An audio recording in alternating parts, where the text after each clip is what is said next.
Aya Montaraces, buenas noches. Hoy empezamos una nueva aventura de nuestra biblioteca de Rivendell. Encendemos la hoguera para, al calor de ella, analizar Viaje al fin de la noche, de Luis Ferdinand Céline. El personaje a nosotros no nos importa, porque se pueden decir de él miles de cosas. Yo solo diré que fue un hombre de su tiempo, preocupado por el estado de su patria. Si en el mundo de a día de hoy hablan mal de uno y dicen que fue tal, que dijo tal, que pensaba tal, que era anticual o era pro lo demás, es que el tío tenía razón. Así que vamos a tener en cuenta una cosa muy importante. A pesar de todos esos exabruptos y de todas esas cosas que se pueden decir de él, sean verdad o mentira, o tengan o no importancia para analizar lo que es su novela, hay que entender una cosa. Cuando la grandeza de una obra es tan grande que no se puede esconder, es que algo de verdad hay en ella. A partir de ahí, entendamos algo muy importante. Toda la generación beat, toda la posterior, digámosle, novela pulp, con violencia real que tocaba el suelo, que se llenaba de barro, nace con el Viaje al fin de la noche. Así que, si los propios franceses tienen que arrasar con esta novela, arrasar con este autor, declararlo proscrito y maldito y no hablar de él, no pueden justificar todo lo que vino después, tanto en su patria como en otras. Yo creo que las traducciones al inglés del autor influenciaron a muchísimos escritores americanos. Muy buenas noches, le damos fuego a la hoguera y doy paso a nuestro querido maestro Montaraz, que desde Lavaétulo, desde su búnker en Lavaétulo, o a lo mejor en la Estrella de la Muerte, aún no lo sabemos muy bien, va a empezar a dar estas pinceladas sobre la novela. Buenas noches a todos. Pues sí, yo siempre me había quejado de que nunca tocaba a los franceses, que siempre los dejaba ahí al lado apartados y nunca los leía. Y ha sido una buena oportunidad para acercarme a la obra de un escritor francés. Vamos a hablar estos días de Viaje al fin de la noche. Es un libro en el que, al menos la primera parte que vamos a tocar hoy, podemos hablar de nihilismo, podemos hablar de las miserias humanas, podemos discutir sobre si la patria sí o la patria no. Nos vamos a adentrar en esto poco a poco. La idea parte originalmente de una persona que es un férreo patriota que decide ir al frente a defenderla. Una vez en el frente, descubre sus miedos y descubre que igual no es tan valiente. Y hará todo lo posible por querer salir de allí. Y una vez ha salido, verá la realidad de la retaguardia y cómo le afecta esta a él. Entonces, un tema muy importante que trata este capítulo, o que todo el mundo suele tratar sobre este tema, y esta parte que vamos a tratar hoy, que es sobre si el nacionalismo sí o el nacionalismo no. Yo creo que Céline no es que no fuese nacionalista, no es que no estuviese a favor de su patria. Quizá lo que habría que discutir aquí entre todos es si estaba en contra del patriotismo chauvinista francés o si por el contrario usa esta obra para criticar a esos falsos patriotas que no están en el frente y que carean mucho de ello, como aquí hemos podido ver durante esta obra. Entonces, vamos a ir poco a poco declarándola y a ver qué sacamos en claro de todo esto. Empezamos con su inicio en el frente. Él le habla a su amigo de que hay que ir al frente, hay que ir a luchar, y él se va. Y cuando llega allí, dice, ¿seré yo el más cobarde del mundo? ¿Qué hago aquí matándome con gente que no me conozco? Si además hace poco estaba yo en Alemania con los alemanes y no nos matábamos. Y además, veo aquí que sale el oficial suyo, que es que no tiene miedo a la muerte, está andando cacareando por un lado para otro, dando órdenes, hasta que llega al obús y lo revienta. Entonces, aquí vosotros, ¿tenéis alguna idea sobre ello? ¿Pensáis que realmente él sí que está en contra de la patria? Yo particularmente no creo. Él está, creo yo, decepcionado de los patriotas que hay en ese momento. Yo creo que refleja, por un lado, tanto en la Primera Guerra Mundial como en la Segunda Guerra Mundial, estas exhibiciones de patriotismo de los franceses, de ir a todos a despedirlos a las estaciones de tren, o sea, este patriotismo de despedir a los soldados que son ellos los que ya se arreglarán con el problema. Él se sube al tren, por decirlo de alguna manera, y cuando llega allí dice, caray, ¿dónde estoy?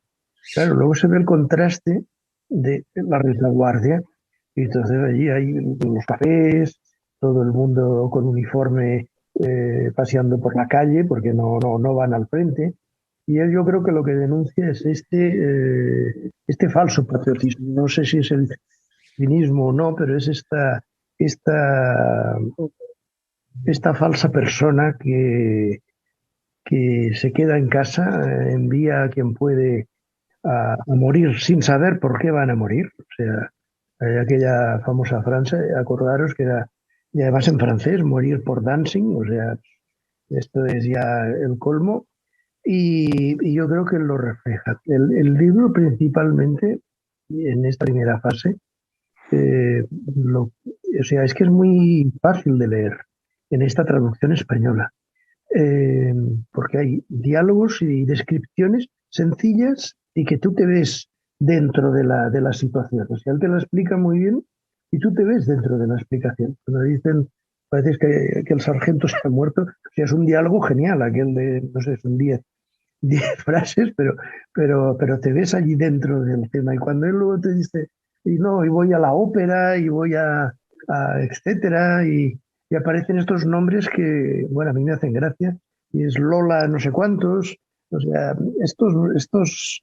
o sea, personaliza muy bien. O sea, en esta primera fase, ya te digo, primero, yo lo que creo que él denuncia es este no sé si es chauvinismo, este arribismo, esta cobardía enmascarada detrás de los himnos, las banderas, ya le iros al frente y ya veremos qué pasa. Y cuando llega allí, ve la realidad, pero lo que te hace ver a ti la realidad.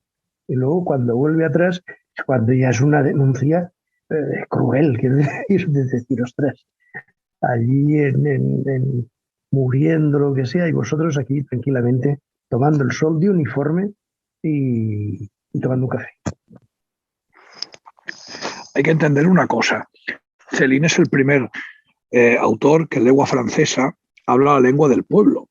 Los autores hasta ese momento estaban más refinados, o sea, más refinados que el pueblo. Y él escribe como lo que se habla pues, en las calles de París, en los cafés y tal. Eso, que a día de hoy, cuando lees la novela, nos hace entrar muy bien en los ambientes y tal, nadie lo había hecho. Es decir, la manera de describir se puede hacer eh, como Cervantes, ¿no? En plan muy rimbombante, como Tolkien, muy específica, o como Celine, a lo bestia. ¿No? Y entonces a lo bestia lo entendemos. Realmente tú te parece que sabes cómo huele ese café, te imaginas el ambiente, pim pam. Que aún no hemos llegado a todo esto. ¿Eh? Yo, para mi entender, Celine, más que incluso estoy a favor de lo que decís, de la denuncia y tal, pero yo realmente creo que él era una persona que estaba en contra de la guerra. Eso no quiere decir no ser patriota, pero yo creo que era una persona que estaba en contra de la guerra. Fijaros que, y sobre todo, en contra de la guerra y en contra del patriotismo de guerra, ¿no? Como cuando tú ves a lo mejor los cómics del Capitán América, ¿no? Yo lo digo eso porque las películas en general de la Segunda Guerra Mundial americanas no las veo, pero los cómics del Capitán América, ¿no? Todos los cobardes que se quedan en el cine y que van al cine les dicen, dar vuestros bonos patriotas una bala para matar a Hitler. No tienes huevos de ir a pelear, pero como tienes dinerito, porque por eso estás en casa, porque tienes dinero, porque los pringaos van a matarse, pues al menos pon pasta. ¿No? Pues yo creo que ese belicismo, ese patriotismo bélico, barato, cutre, vacío, es el que él denuncia en toda la obra, porque aparte ahora estamos en el momento y tal. Sí que puede parecer, ¿no? Visto desde el punto de vista actual, que él hace esta obra y tú dirías, no, la obra es antibelicista y como antibelicista es antipatriota, pero no tiene por qué. Tú puedes querer mucho a tu país pero no es no estar dispuesto a defenderlo, no tiene nada que ver porque él fue veterano de guerra, entonces al final es eso. Pero sí que, pero sí que el decir, ¿qué cojones hacemos los pringaos en una guerra de gente que no nos ha hecho nadie, que estamos pringaos contra pringaos, porque los de arriba no se entienden, o en este momento ya por geopolítica estratégica, que vete tú a saber en qué degenerará, ¿no? Es como cuando al final, pues imaginaos en a día de hoy, realmente alguno de vosotros, ahora que a día de hoy que sea muy claro, alguien se alistaría al ejército ¿para qué? Para ir a matar a un niño a Siria o cualquier otra gilipollez que pueda hacer, o ir a Afganistán a qué, a matar a una señora con velo porque se le ha estropeado un coche y te crees que es una bomba. Entendamos lo que quiero decir. Ningún patriota se apuntaría a eso. Se apuntará a una persona que tenga servicio o vocación militar o porque le apetezca o lo que sea. Pues tampoco no idealicemos la Primera y la Segunda Guerra Mundial, porque al final la gente, pues al final acababa siendo lo mismo. Los engañaban. ¿Tú te crees que el señor de Massachusetts que acabó en el día de liado ahí como una persiana, luego ha visto que degeneró su país, está muy contento? ¿Te crees que los pobres catalanes que se fueron a Cuba están muy contentos? Incluso la gente que se alistó en el 36 en un bando y otro y no tenía mucha conciencia política. Pues esto al fin y al cabo acaba siendo lo mismo. La guerra la quieren 4 y la sufren un montón de gente. Sí, pero yo creo que aquí hay una diferencia que es la que antes decíamos, que es lo que es más que el tema de que no sea belicista, yo creo que es que no es que no sea belicista, es que él llega, va a defender su patria, porque en parte estamos hablando que están luchando en la frontera, bueno, están luchando en Bélgica, pero claro, el problema es que luego verlo de atrás, no hace falta ya irse a la ciudad, sino simplemente en el Estado Mayor, que cuando los ve dice, mira, estos aquí que cuando llega están mirando sobre un mapa, dando órdenes, y después llegan los corderos y los caballos y se los descuartizan para que se los coman. Estos no están aquí en el barro como estamos nosotros. Y están dándole órdenes para que vaya él, oye, ve tú también. Entonces yo creo que eso es la lucha que hay esa, es la lucha que hay entre los que dan órdenes y los que son falsos patriotas y los que por desgracia están allí sufriendo lo que tienen que sufrir. De hecho, tampoco es tan cobarde porque hay un momento en el que ya avanzado un poco la guerra, a ella le importaba un carajo todo, que decía, incluso ya si me mataban, que ya iba sin miedo por la noche haciendo de enlaces. Y luego eso, cuando habla de la retaguardia, ya no es que tengan una vida normal, no es que viven en una fiesta perpetua. O sea, la descripción de París es que están de fiesta. Yo un tema para que no se me olvide, que lo ha comentado antes el Montarat, en los años 70. El libro de Céline en francés, eh, cuando estudiabas francés, lo recomendaban precisamente por lo que has dicho, porque era no el francés académico o el francés que te pueden enseñar en un colegio, sino que es el lenguaje popular, o sea, esto bueno, que es lo que tú has comentado muy bien.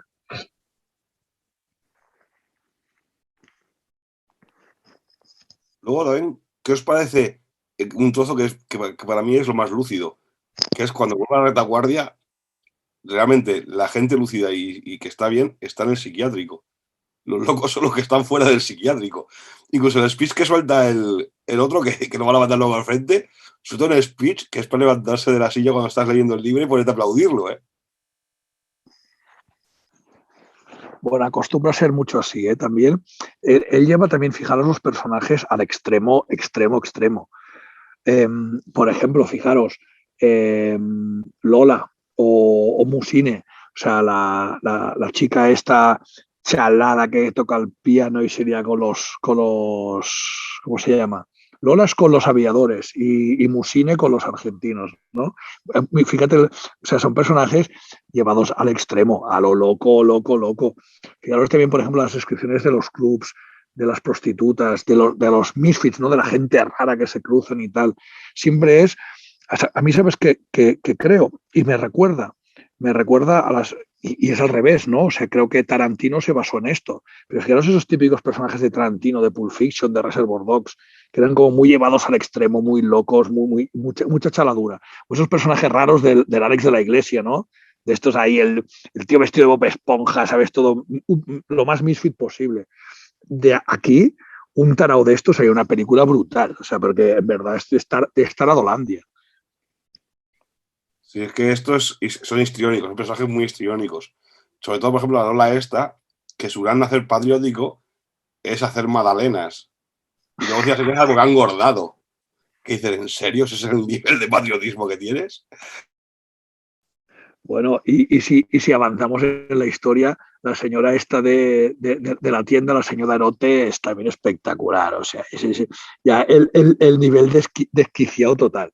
Bueno, pues eso, personajes intentan ser como muy cotidianos, pero son ultra llevados al extremo, a lo loco, pero siendo cotidianos, ¿no? El costumbrismo trasnochado.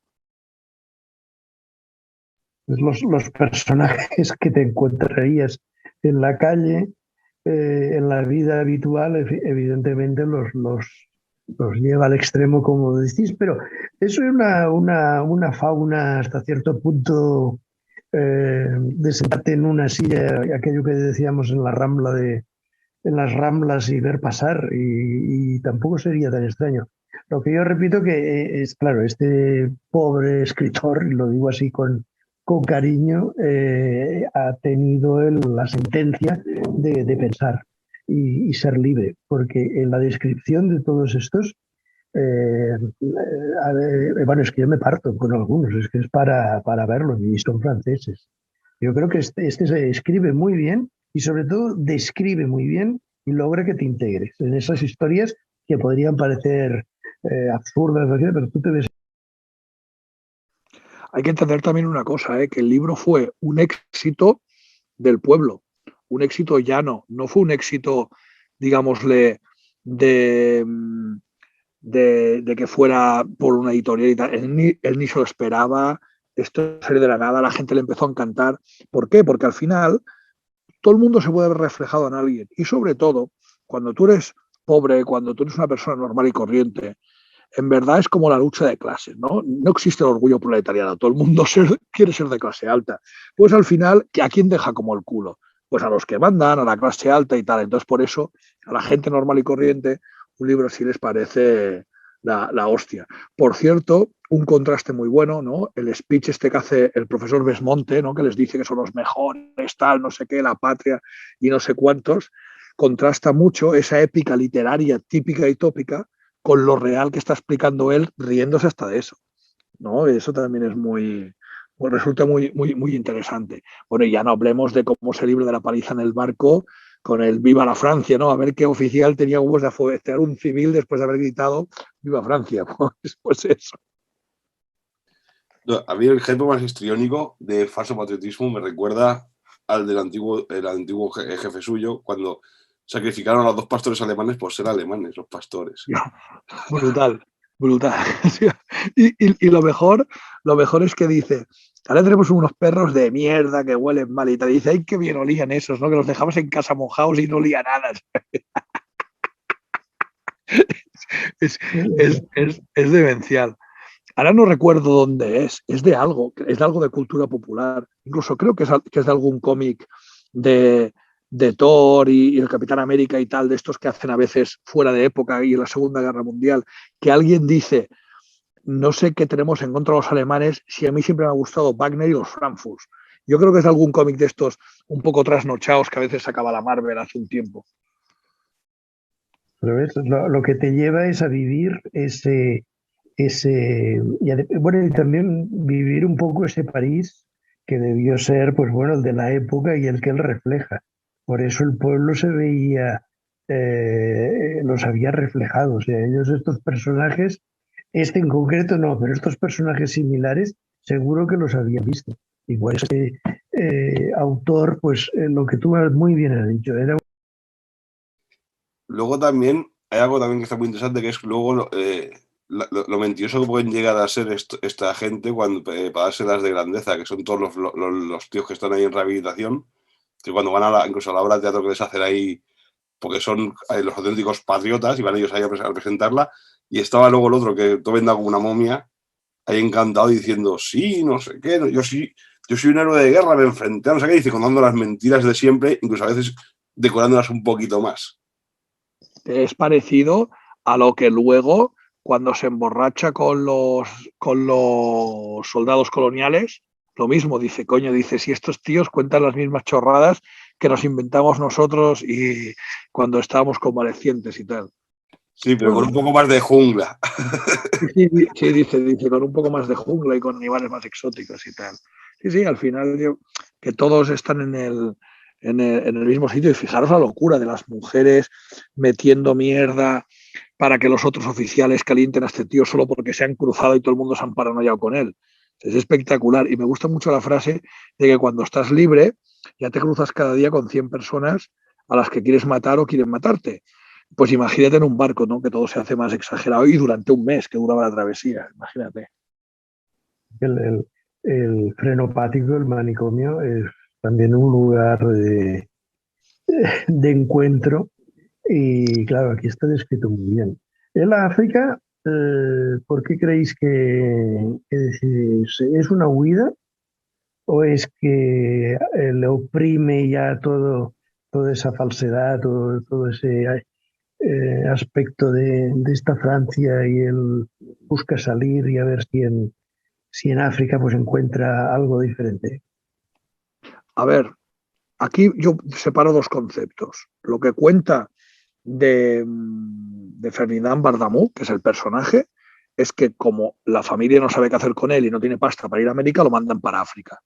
Yo, por otro lado, creo que Cerín hace ir al personaje a África para luego veremos, más para adelante, atacar el colonialismo barato, puro y duro. A mi modo de entender, ¿eh? Ya lo veremos y lo criticaremos en la próxima sesión. Pero yo creo que ese viaje a África es para tener la excusa de poder atacar eso.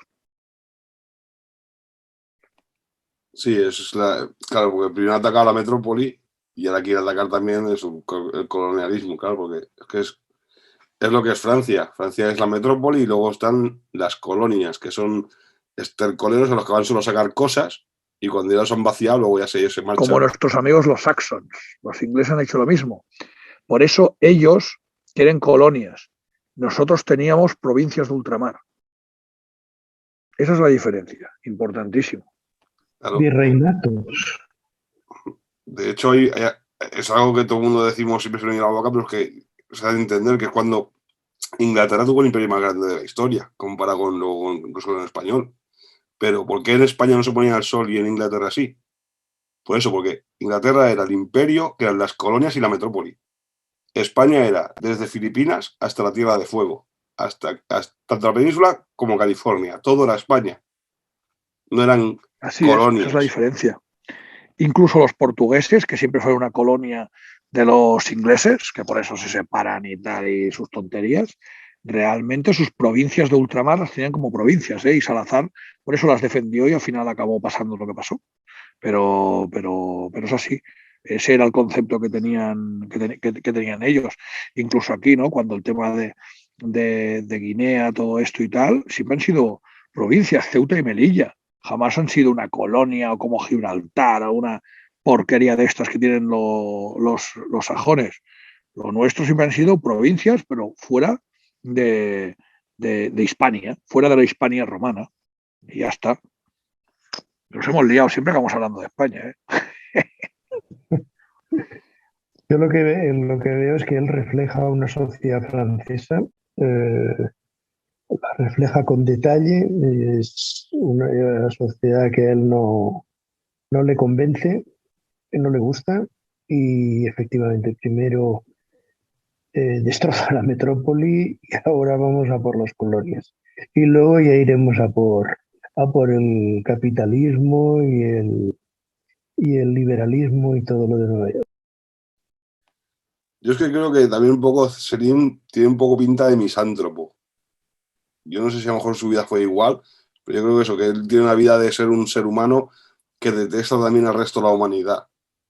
Yo creo eso, que yo creo que es que le aborrece al resto del mundo. Yo creo que es una persona que prefiere estar sola que estar acompañado.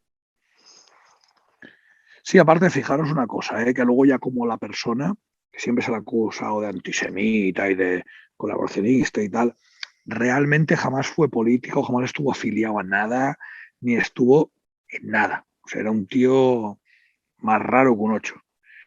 A mí me recuerda un poco, sin, entre comillas se lo digo, es un Ramiro. Todo le parece mal, todo le parece una mierda. Pasa que Ramiro intenta ir y digamos, hacer algo por ello ideológicamente. Él hizo novelas, que al final también es una cosa importante, es una manera de influir en el pueblo. Es decir, es más fácil influir en la gente con el retorno del rey de Tolkien, ¿no? O con una película de Walt Disney es más fácil influir a la gente que no con las obras completas de José Antonio. Y eso también a lo mejor fue la manera que tuvo él de pensar en eso, o no pensó en nada, hacía lo que le daba la gana y poco más. Tampoco lo sabemos, una persona que no dio entrevistas, no hablaba mucho, eso, posiblemente fuera un personaje solitario y hasta los cojones del mundo. Sí, pero también hay una diferencia, por ejemplo, entre él y gente como Tolkien, que es que él solo describe la situación, él no busca una solución al problema. No. O sea que Ramiro sí que la buscaba, por ejemplo, que es a nivel ideológico, o por ejemplo, Tolkien a nivel pedagógico, él da un mensaje positivo, él da que se puede hacer algo. En cambio, en Selin, al menos en esta obra, no aparenta eso. Él es solo describirla, cómo está la modernidad, cómo está todo de podrido, pero no busca o no quiere dar o a lo mejor él no tiene la solución y claro, eso se limita a describir. A veces si no sabes la solución, pues tampoco puedes aportar nada. Bueno, es lo que decimos, es hacer una obra, una literatura, y que el público juzgue, y que el público se enfrente a lo que él les presenta, que es tanto como una denuncia como plasmar una realidad, la que él ve, pero que luego se comprueba que el pueblo también lo ve. Es como el léxico que usa y es cercano. No creo que fuese desde luego un ideólogo, y supongo que era una persona que la verdad vivía a su manera y lo que quería es que le dejasen vivir a su manera y escribir lo que él libremente en aquel momento su mente o su inteligencia le daba. Él no, y muy bien has dicho, él políticamente, o sea, su culpa fue escribir y publicar. O sea, él no le pueden decir como, como otros que, bueno, pudiese combatir más o menos. Pensar también una cosa importante, ¿eh? Él de lo que habla la novela sabe. Él estuvo en Alemania, estuvo en Inglaterra, era médico de profesión, frecuentó los bajos fondos, se arruinó porque su consultorio le fue de puta pena, se casó con una tía, no lo registró, luego estuvo con otra, era un tío mujeriego y yo, ¿sabes? O sea, oscuro, es decir, al final habla de lo que sabe. Era ¿sabes cómo se llama? Es un chico mal de casa bien, ¿sabes? Y eso también es bastante importante. Y luego habla de la guerra. Al final creo que tiene una medalla al mérito militar o lo que sea en francés, la que sería la equivalente, de la Primera Guerra Mundial. Es decir, el tío habla de lo que sabe, ¿no? No es como otros, ¿no? Al final, mira, con Luis Santamarina se decía el otro día, ¿no? El tío hace la novela de la Legión y tal, y es la mejor novela que hay sin haber pisado la Legión en la vida. El tío entendió más a la Legión que muchos legionarios. Pero al final Celina habla de lo que sabe, ¿sabes? Yo creo que él es la senda de la mano izquierda, porque ya incluso su vida, su mujer lo dejó y se fue a Estados Unidos, se fue luego a buscarla. Pero es que él, además, cuando habla de otro ser humano, incluso de las mujeres, no son seres, son trozos de carne. O sea, en ningún momento intenta empatizar con ninguno, ni siquiera quiere juntarse con nadie. Yo creo que eso, que él simplemente, pues el resto de la humanidad está ahí y que si no estuviese tampoco le molestaría, incluso estaría mejor y todo. Sí, También hay una cosa. es más un espectador que un actor, o sea, no, y le gusta describir. Esto también es cierto. Y yo creo también que él, como tiene una amplia experiencia, eh, es un poco lo que yo decía al principio. O sea, tanto en la Primera Guerra Mundial como en la Segunda, ves los trenes a rebosar y la gente despidiéndolos, flores, banderas.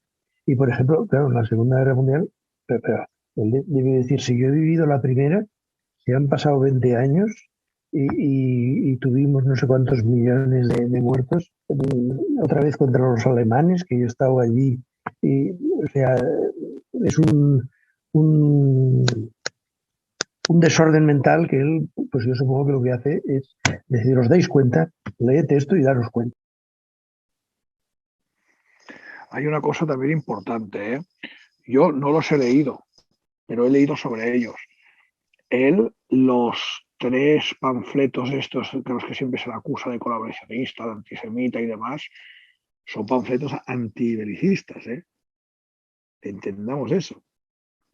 Ojo, o sea, es decir, lo que a él lo tiene más como odiado y está prohibido son esos 3 panfletillos antibelicistas. Y por ende, antisemitas, porque los acusa de ser el germen de la incipiente guerra.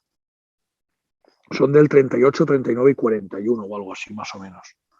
Sí, sí, correcto, correcto. Estoy totalmente de acuerdo. Al final tenemos a nuestro Ferdinand Bardamú harto de la guerra, harto de la urbe y camino a la aventura colonial africana.